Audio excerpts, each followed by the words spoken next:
4-5টা pocket আছে, পকেটগুলোর উপরে tin এমনভাবে পড়ে রয়েছে।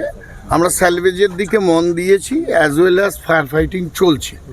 আমার সাউথ সাইড আর সাউথ ইস্টার্ন সাইড ওই দিকটায় জল দিচ্ছি। আমাদের এমসিসি পাম্প আছে, ওখান থেকে আমরা জল রিলেও করছি বাউজারে টু বাউজার, আবার বাউজারের থেকেও জল দিয়ে দুটো সোর্স, আমাদের দুটো জেট ওখানে কাজ করছে। আর ছাদের উপরে আমাদের দুটো জেট উঠেছে, একটা জেট থেকে কাজ করছি। আর এইদিকে আছে, এদিকে কিছু আছে হিতাচি, এই পিগমেন্টের মানে যেটা আর কি তোমার ওই কম্প্রেসার, বিগ কম্প্রেসার, ওইগুলো মোটামুটি আছে। একটু স্যালভেজের দিকে মন দিচ্ছি।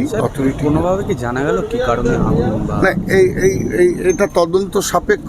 এখন আমরা আসি যখন ফায়ার অলরেডি চলে যায়, তো ওটা নিশ্চয়ই বলা যায়। দেখা গেল বিভিন্ন জায়গায় পকেট ফায়ার, মাঝে মধ্যে ছোটোখাটো বিস্ফোরণও হচ্ছে। না, পকেট ফায়ার এবার যেহেতু পিগমেন্টের একটা নেচার থাকে, বা কোনো কম্প্রেসার, ছোটোখাটো বুস্টার, এগুলো যদি থাকে কখনো ওটা হয়, কিন্তু আর হচ্ছে দমকলের পক্ষ থেকে ভিতরে কেউ আটকে আছে বা না, এরকম কিছু নেই। দমকলের ইনফরমেশন 4:30টার সময় ফায়ার আন্ডার কন্ট্রোল।